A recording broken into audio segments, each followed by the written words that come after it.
Welcome. This is MoneyHeart, where we explore the emotional side of money. I'm Camille Diaz, and today we're discussing Ooh, Shiny. My guest is Stephanie Rourke Jackson. Stephanie is a high energy, coffee drinking, naturally curious problem solver who likes to push limits. As founder of Beacon Coaching and Leadership, she is a guide, coach, and mentor for ambitious people who want to grow their confidence, crush limiting beliefs, and discover their full potential. She is the creator of the Radical Self-Awareness Program and life plan called Identity Mapping. She also created the coaching program called Advance for adults with ADHD who want to function well in work and at home. Stephanie is a life learner who's inspired by success stories, especially when adversity is overcome. She's passionate about human dignity and engages her voice to create awareness to end human trafficking. In her downtime, she can be found at the beach with a good book or running on a trail, listening to an inspiring podcast or some classic rock like John Mayer. Stephanie loves laughing with her 3 grown children and husband of 30 years, whom she married twice. She's a firm believer that nothing is impossible when you know who you are and courageously empower yourself with support. Stephanie, welcome to Money Heart. Oh my goodness. It's so good to be here, Camille. I'm listening to this person going, I'd like to be her friend. I want to get to know her. She sounds cool. Yes, yes. I loved hearing all that stuff that was in your bio. And I'm really excited to talk to you today because we've got a couple things that we're talking about. We're going to talk about some money mistakes that you and your husband made early on and kind of how you got through those challenges. And then we're also going to talk about this whole ADHD thing, which we have not covered on Money Heart before. And that's your specialty, is helping people really function well when they have ADHD. And I'm excited because, I think there's a lot to go on there, a lot to talk about when it has to do with money stuff. So let's dive in. Tell us a little bit of your story. Talk about kind of some money stuff that you encountered early on. How did that go? Yeah. Okay. Well, I grew up in a house with, 2 loving parents in the burbs with 3 siblings. So there was 4 of us, and we enjoyed a lovely life. We wanted for nothing. Family vacations to Barbados every year, new cars every 2 years, all the gadgets and the new things. Probably the first to have a microwave, first to have a Betamax. I'm dating myself. That's like in the 80s. Um, so, money wasn't an issue. Yeah. So I never thought about it because we didn't lack anything. And it was just a means to be able to get the pleasurable things out of life and, to go out for dinners and have fun birthday parties like at the Mad Hatter's Tea Party and, go to Disney and basically anything that we wanted. Christmases were, large, and there were a lot of gifts, and you can imagine for 4 kids, and there was a lot of travel. So again, money didn't really enter into my domain of even recognizing that it had any kind of issue. So it was just a means to be able to pay for stuff that was fun. Probably after I was an adult and my younger brother and sister were still living at home, entering into the college stages, the financial situation probably at the time too, because a recession was on, and the economy wasn't great, but also there was some financial issues at home. And it was then that I learned, wow, my parents, just being regular human beings trying to figure stuff out, trying to get through life, were probably not the best at managing money and investments, etc. My mom went back to work, and she kind of then took a hold of the budget. So I sort of saw like a bit of a shift that now, mom's in charge of money, and there was a lot of kind of stress and tension and a lot of writing in the little pocketbook, and kind of pinching pennies, and couponing started coming, and rather than Holt Renfrew, we started going to sort of the secondhand shops and things, and I have to give my parents credit that they did everything that they could to kind of like manage the situation, the circumstance that was happening at the time. So kudos to them. But it was then that I realized, oh my goodness, there are things that you have to do with money in order to be able to have security and have the things and the life that you wanted. So I kind of carried that into our marriage. My husband was the youngest of four. I'm the oldest of four. Mm. So I did have more of a responsibility nature just to begin with because of, Mm. having to look after my brother and sisters Right. when we were younger, and then I also realized that if I wanted to have money, it was up to me. It wasn't just going to be handed down to me. Somebody wasn't always going to take care of, paying the expenses and the dinners out and the travel. It was my responsibility now. So quickly got a job at 16, worked really hard, saved my money, and realized that this is something that I have to be in control of. And I'm also a controlling personality. I like things to go my way. So Mhm. Yeah. I'm going to control myself and I'm going to try to control my environment, which we all know is sort of a useless endeavor. However, that's how I felt safe, secure, and protected. I got to be in control. Mhm. But it did work well for me because I wanted to travel to Europe after high school. So I worked two jobs and I just watched my money and I watched it grow. And I was super stingy about spending it. And I accumulated the exact amount of money that I wanted to have to be able to go and spend 5 months in Europe with my friends, which was awesome. So I had a goal. So I realized, wow, if I have a really, audacious goal that had meaning to me and was exciting and would give me some sort of pleasurable result in the end, if I just stayed disciplined, I could do it. So I really tried to keep out anything else that was, trying to steal that dream from me. And I became hyper focused on that. And so that went really well. The next thing that I did was, get a full time job, and then I wanted a car because I hated taking transit. So it was like uber focused on making sure I got a car because I did not want to spend another winter waiting for the bus outside. So I was motivated. Yes. And so I thought that I was careful with my money and that I, was looking after it. My husband and I, after dating for nine years, we grew up across the street from each other. He was fun and easygoing and charming and really just the loveliest, kindest guy. We finally got married, entered into, buying a house because that's what you're supposed to do, and really had no clue what we were doing. So we were over Mm. our heads with, the mortgage and the bills and the expenses and just how much everything cost. And unbeknownst to me, he came into the marriage with some debt that I had no idea about. So that kind of started us off a little bit rocky. And then I was, it's hard to build trust on that, but we kind of figured some things out. The next year we got, had a kid, so we got pregnant. Now we've got three people in the house and a lot more expenses. And we just started to go under. Like we really Mm. were suffocating. We could not keep up with monthly expenses. So much so that, if we didn't have enough money, then my husband would just take vacation. Like the next week, he's like, I can't come in to work because we don't have enough money to put gas in the car. So Mm. I'm going to take the week off because we can't afford to, he couldn't afford to work. So that became sort of like a little bit of a pattern and should have been a red flag and a warning signal. But anyway, we kept on keeping on because, our friends were True. doing things and we Yeah. wanted to help. And they just kind of went further and further into debt until we actually had no more credit. We couldn't pay for anything, sold the house, lost money on the house, moved into a rental. Things were okay, had another kid, and then had to move out of that house into another place. And at that point, I kind of went, this is ridiculous. We have no credit. Our car is breaking apart. We can barely get to work. Cost of raising kids was a lot, daycare, food, activities, all of those things. I'm shopping secondhand shops. I'm trying to stretch the money as far as I can. I'm stressed out. My husband's working really, really hard. We don't really, see each other very much. There's a lot of tension in there.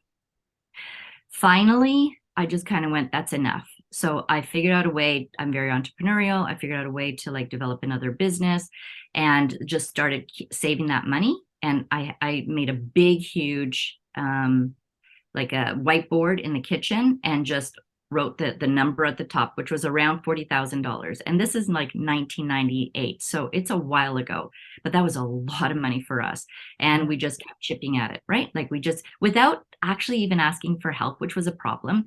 But I just kind of went, okay, $200 here, $1,000 here, $100 here, $20 here, and just kept chipping away and chipping away. It took us 4 years.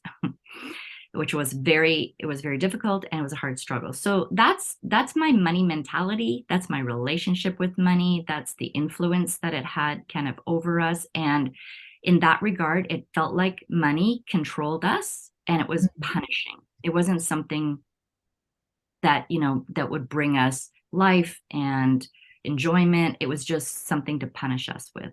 Mhm. I find it so interesting because, sometimes we think that all problems are solved if you have lots of money and everybody is super, um, I don't know, envious maybe of kids who grow up with money and they get to go on vacation and they get to have experiences and all this kind of stuff. And I loved hearing your story about being a kid and the same thing still happen. You still had the same struggle. Your parents had money so they could do all the fun stuff, but they still didn't have the management skills. They still didn't know, like, here's how we put away and here's how much emergency fund we need. And even they didn't know that kind of stuff. And so you ended up in the same position of, well, now we're going to have to figure out how we're going to do this because again, you didn't get those skills early on. I loved hearing your story just because I think so many times we think that people who have money always know what to do with it and they always know how to make sure they have it. And really, it's not true. It's a lot of just trying to figure it out and a lot of like, I'm just going to piece it together. I hope I can make this work. Just as much of a struggle as people who maybe don't have lots of money, when they start out type of a thing. So, yay, thank you for sharing. That's so cool. I love how Um, you called it a skill because a skill is something that can be learned. And I think because we weren't taught it in the home, I mean, sure, you have math class and they give you simple ledgers and, just basic budgeting and whatever, but it doesn't mean anything if you're not experiencing it yourself. You're just looking at a board right. and listening to a teacher, and it's a theory, right? But it's not your lived experience, so it means nothing. But if parents can teach their kids at home simple ways of being able to save, spend, and give, Yeah. and that there are lots of ways to be able to do that, it is such a benefit to that child, to that human as they grow, to be able to have these skills instilled in them and learn. Yes. Oh yeah. It's massive to have those skills and to have that information. That thing that you said right there at the end of your story, how you felt like money was controlling you and it was punishing. It wasn't, you weren't even happy about like the fact that you were having money and checking stuff off the list and knocking down this 40,000 that you put on the board. You were just snowed under and just so frustrated and felt like this is a chore. I just have to do this type of thing. Um, how did you start to pull out of this? How did you turn things around? You're already on the track because you're getting was the 40,000 debt? Was the 40,000 just yes, so debt. Okay. Um, so yeah, you're getting the debt taken care of. How did you get it turned around to where now you're earning more? You were starting a business. Keep us going. Keep going in this Okay. story. I'm totally interested and excited. It was pure debt. Like I know Okay. some people say, well, we're in debt, but we had, you have a mortgage. It wasn't even a mortgage. We were renting. So it Mhm. was just credit card debt. It was line of credit debt, and we were cut off. So the banks cut us off. We had no credit sovereignty. Everything was basically cash. So we did learn that envelope Yeah. trick though. Yes. Um, Mhm. Somebody taught us that, and that was how we kind of managed. So we did a very loose budget because we didn't really understand how to budget properly or even what a budget meant until I heard this phrase. Because again, a budget is punishing, right? It's telling you all the things you can't do because here's your Yeah. limited amount of money. So you can't do this and this and this, which felt just terrible and overwhelming and sucky, to be honest. Um, but when I heard this quote that a budget helps protect your true desires from your petty wants, I was like, what are my petty wants? Because that's true. Like every day, I want a latte. I want to go get, a donut. I want to go hang out with my friends. I want to buy that new bag. I want to is it a petty want? Like I would literally ask myself, Stephanie, is that a petty want or is that a true desire? If you didn't already think about it, plan for it, save for it, it's a petty want. My true desire was to get out of debt, to be able to save, to be able to put money down on another house, to move out of the rental, to be able to have some trips with the kids, to have experiences and memories, and be able to say yes to my girlfriends when they're like, hey, let's get together for lunch. I didn't have to say, no, I can't. I kept some Mhm. excuse because I had shame and I was embarrassed. Mhm. So that phrase, a budget helps protect your true desires. What are my true desires? Are those truly important to me? Do I really want those things? Yes, I do. Then the petty wants don't matter. And I had to learn to actually um, vocalize what the petty wants were, speak them out, and say, no, I drive by a Starbucks and I'd be like, nope, not today. I'm gonna go make my coffee at home. I'm gonna have my tea at home. I'm gonna have a neighbor over and we'll have tea together. So I learned how to flip the switch on it being punishing as to something that would help me flourish. So it was something to Yeah. get excited about. And, I have ADHD. So to have something to get excited about helps me focus, helps me organize, helps me to stay on track, helps me to feel like there's light at the end of the tunnel. It wasn't just this deep, dark tunnel that I had to stay in that felt overwhelming and icky. It was Right. something to look forward to. So we did get out of it. We started looking for houses in the burbs. We found a new build and we were excited because we come and look at it every Sunday. Oh, the framing is going up. Oh, the bricks are going on. Oh my gosh, the windows are going. We take the kids with us and we'd all get excited about it. So that when we were like, hey, can we go to McDonald's or can we go out or I want to go to the fair, whatever, we like, hey, that house? Yeah, it costs a lot of money. We're going to do that for now. Okay. And it was like, oh, Yeah. yeah, because they were part of it. So we Right. were teaching our kids that this was, that there was an expense to it. This is how much it was going to cost, and this is how much we would have to save towards it. And therefore, we don't have money for everything. So all of those other petty wants are going to have to wait until, we get into the house, and then we can make a new plan. Then we can, start to save for some other things. So that really drove our focus. I am so in love with this wording because petty is such a great way to describe all those random things. Sometimes when you hear people talk about budgeting, they say, oh, you have to separate your needs and your wants. And it's like, I'm not excited about either of those. Like, first, you're Mhm. telling me not to get stuff I want, which is like, why do I even bother earning money if I can't buy anything I want? And then you're going to tell me that these other things are needs. And so I have to buy them. And then it's like you're forcing me to spend money on something that I'm, again, not excited about. It's like, well, I have to, so I guess I will. I mean, I like lights and stuff, and I do want to spend money on that, but it feels like, well, there's a want and a want. So then how do I distinguish between the two wants? I want lights, I want Wi-Fi, I want all these things. And here Yeah. I am being told I'm not supposed to spend on wants, but I am supposed to spend on wants, but those wants are needs, and I don't really love needs. Like, it's like, so all of that language is difficult to really be excited about budgeting. And this idea of protecting your true desires. It's like, oh, I want to do that. I would love to do that. I would love to protect my true desires because I really, really am in love with those ideas and getting rid of petty wants, ignoring those because I go, that is not important right now. I can discern between those two using that different language. So thank you. I think that is like the coolest language, the coolest way to think of that, to have, petty wants, because it is easy to drive by a thing if I think it's petty. If I think that if I use that word petty, oh, that's petty. You don't need to you're not getting that right now. Like, yeah, you're right.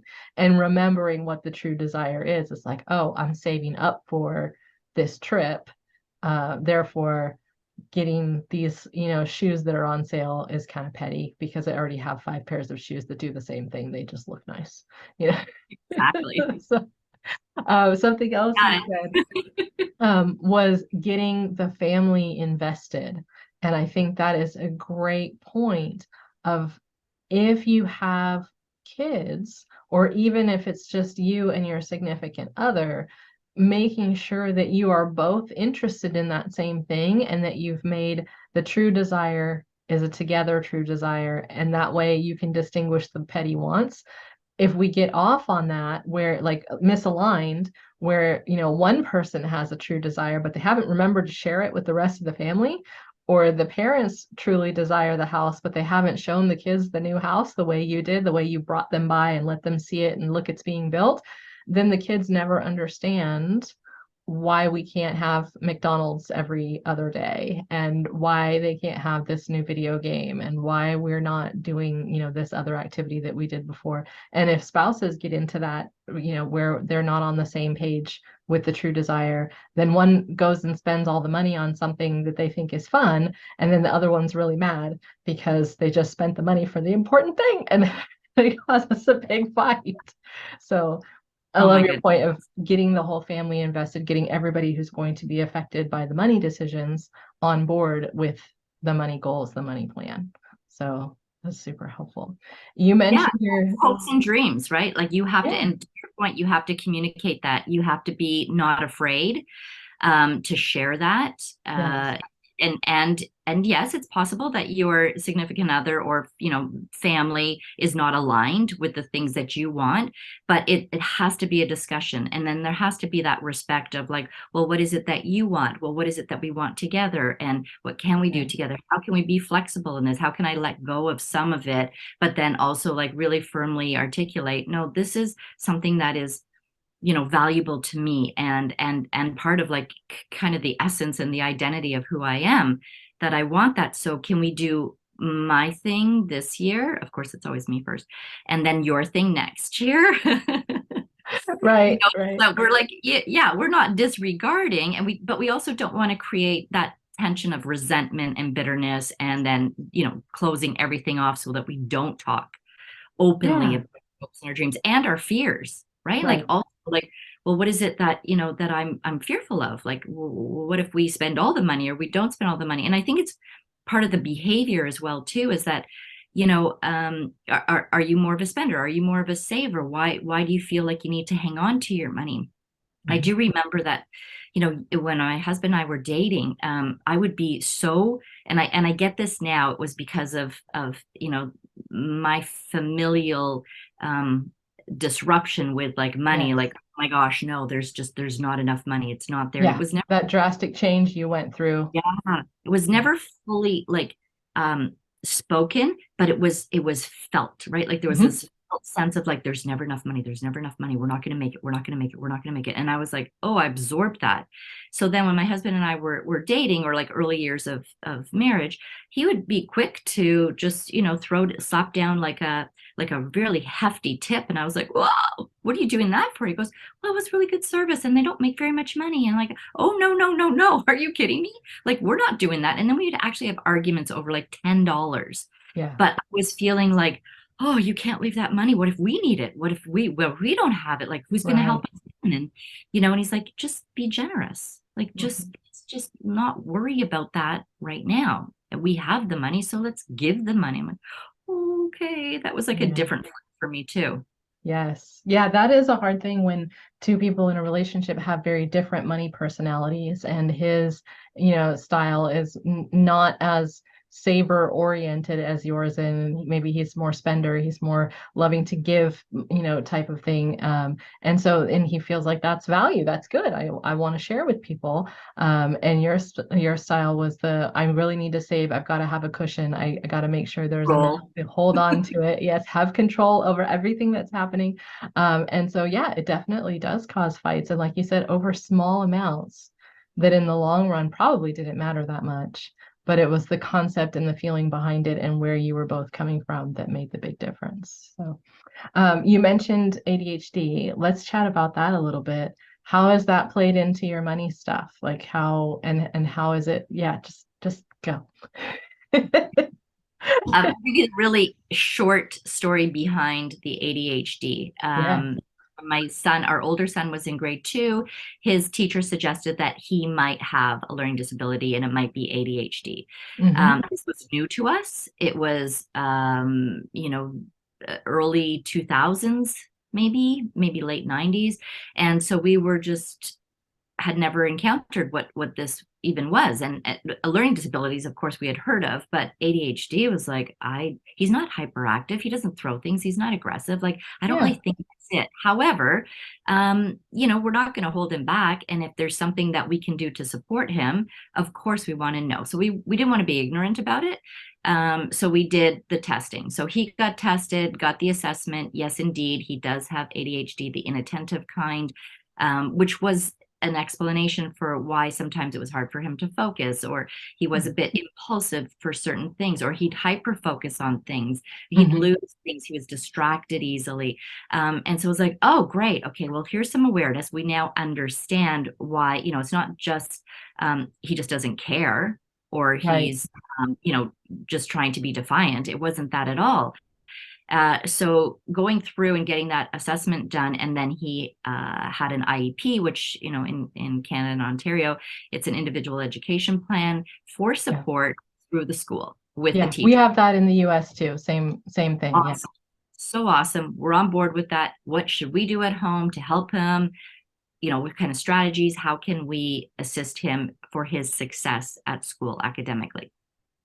As we started going to conventions and seminars and talking to experts and psychologists and reading books, my husband was like, oh, looked at me during one of the seminars, and he was literally bawling. He goes, "That's me. They're describing me. That was my whole feeling during school. That's why I thought I was so stupid and I made careless mistakes." And he's brilliant. He's highly intelligent, as are all of my kids. But it gave him that awareness of like, oh my gosh, they are totally describing me. I don't feel so alone. I don't feel so ashamed. I don't feel so isolated. I'm going to go and figure this out because I think I might have it. Because there is a hereditary genetic predisposition for people with ADHD. It's about 78%.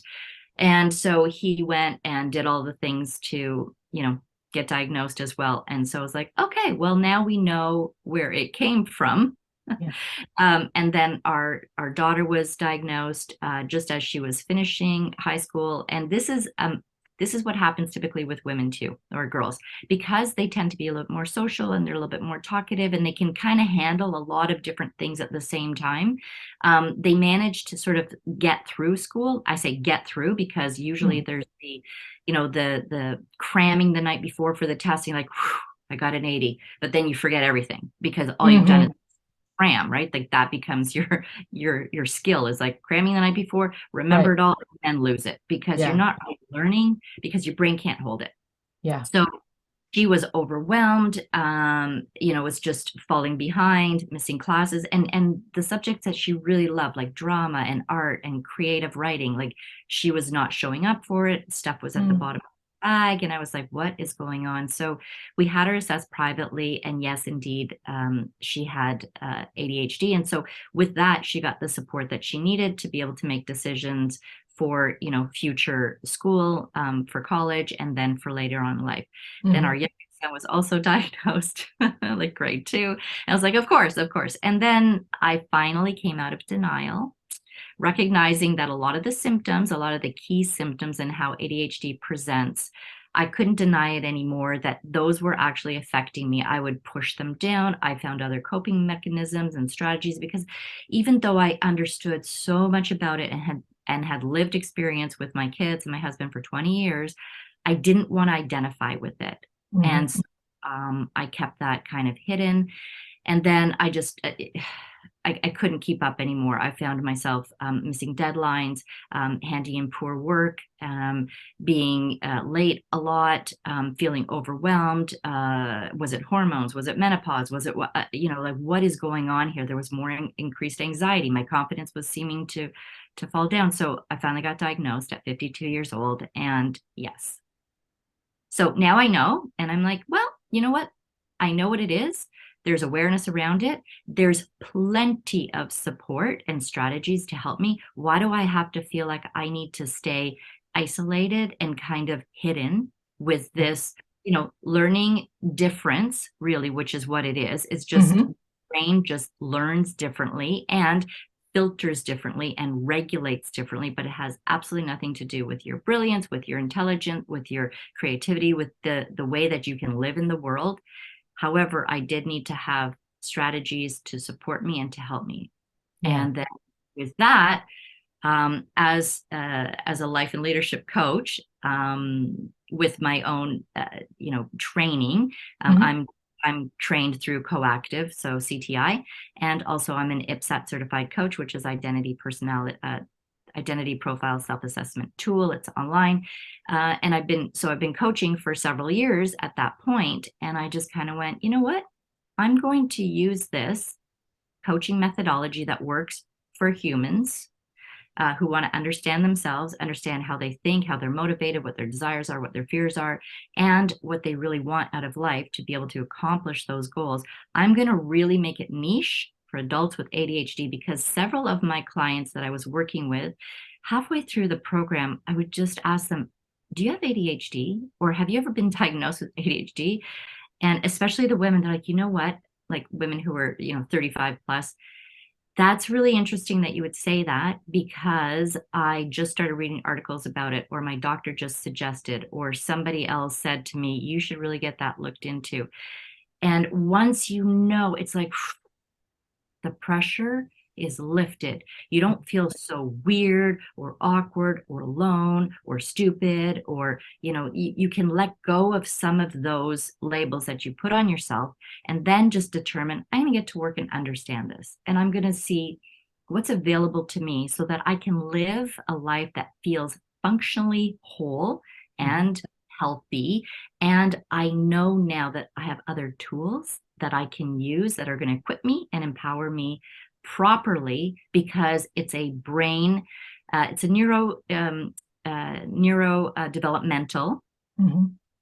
disorder. I'm going to say disorder just because it's still in the DSM and it's called a disorder, but we prefer to say difference because it is a different learning style. So when you know what works for you, you can then advocate for yourself. You can also articulate to other people, your boss, your spouse, your kids, your friends, hey, this is what works for me.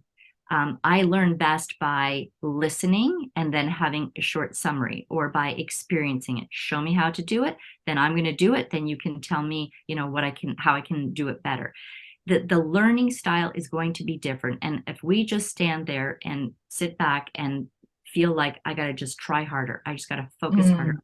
be better, I just got to, show up, and all of that weight puts pressure on us to feel like, again, self-defeating, self-sabotaging. We feel like we're in this swirl, we're just caught up in it, I'm never going to get better, this is never going to work for me, it's good for other people, not for me. And that is so untrue. Mhm. Mhm. I love the way that you think about the whole thing. And if it's just a difference, and I tend to think about it that way too. It's just okay, well, we're just gonna adapt a couple things. We're just gonna do this from a different angle, just do it a little bit differently.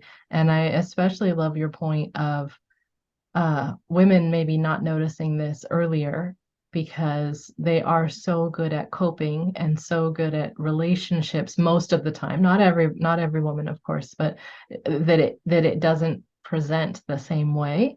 And so we don't necessarily know that we're having that issue. We don't realize I should get tested for that, or I should go see if that's a thing, or maybe that is me. Yeah, so I love that you pointed that out. So if anybody is thinking, I don't know, maybe go check into that. You're probably on the right track. You're probably on the right track.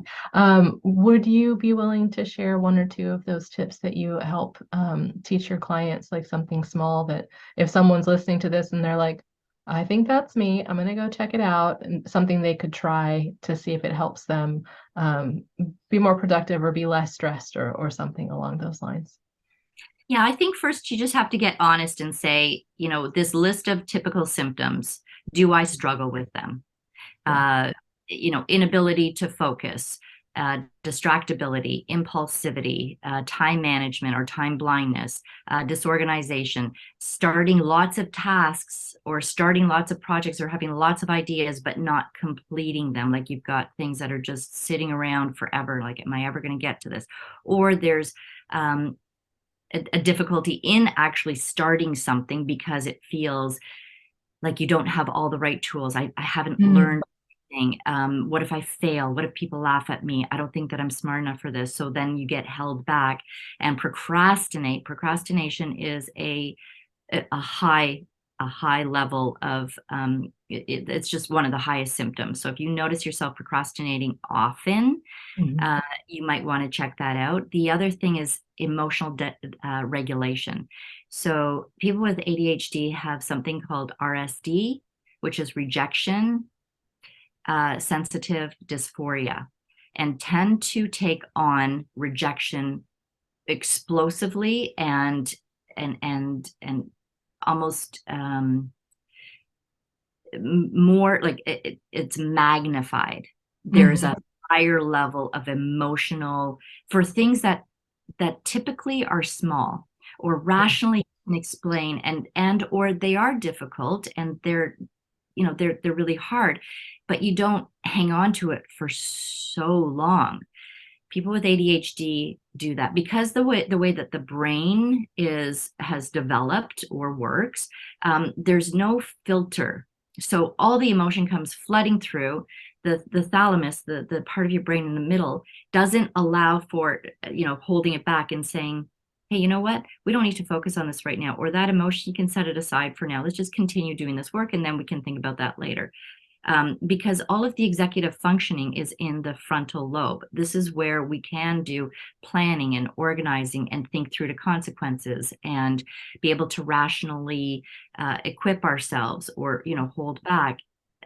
The filter is not there. So it's like it's a floodgate that comes in. So we get emotionally flooded often. And it can be disruptive at work, at home, and with ourselves, like with our own self-concept. So some of the strategies or some of the tools that I would say are very helpful is, first of all, just run through the symptoms, like, and be honest with yourself. Do I always, sometimes, or never experience these symptoms on a regular basis? And I have a sheet for that. I can supply it to you or send it Sure. out to anybody. And you can also find it on the internet. It's not hard to just like, do I have ADHD? What are the symptoms and how do Yeah. I know? Do you So have that downloadable on your website somewhere? Could we put a link to um, it in the show notes? we can definitely put a link to it. Yes. Okay. And I think awareness is key. Get honest. So this is part of my coaching methodology. Aha. Like when you have one of those aha moments, it's like, oh my goodness, I just became aware of something. I got honest about it. Now I'm going to move to action. So awareness with honesty moves to action. So you need to do something about it. And there is so much that you can do. You can simplify things for yourself. And let's talk about money. Like, I'll just give you some of the ways that we have come out of, obviously, the debt. Yes. Um, we have a home. We just did a backyard renovation. We have cars that we can put gas in and we can get to work or not, work from home. We Yes. enjoy traveling. We go out for dinner. We buy gifts for our kids and we're not in debt. Like we do not overspend. And my husband has really taken this on. We've asked for help. We've got a financial planner. We've got somebody who helps us with our investments. We talk openly and honestly about it. We chunk things into small, simple systems. Hmm. Every Saturday morning, he's got it in the calendar. We sit down and take a position. He looks over what did we spend last week. We make sure that we put it into a simple system. He loves charts and graphs and whiteboards and electronic systems. So there's apps. We've used Yep. Mint. There are, programs, that. Anything to help you make it really simple and easy, and do things on a regular basis. Schedule it. So, daily, if you're out, get the receipt, put it in the little receipt box and deal with it every week, monthly, quarterly, yearly. When taxes used to come around, I'd be, oh my goodness, what am I going to do? And it would literally take me 3 days to put it all together. Now I'm still Right. not great, but I do have it in a box and I do know where I'm at and I mark it down. I'm a paper person. I still love writing things down on paper. I still Hmm. have my little charts. I block it down. I look at what I'm doing Yes. visually. I need to be able to see it. So, putting systems in place that are going to help you, asking for support, using apps and resources that are available to you, not feeling like you have to do everything, Yeah. and just sharing where you're at with somebody else for accountability is really, really helpful. Love that. Love the accountability buddies. I'm big on that. It really makes a big difference. So yeah, this feels like it's a little more simple and a little easier now. And then it doesn't have to be this huge, massive change. You can just start doing small things to make your life a bit easier. And that is my favorite. What are you most excited about right now?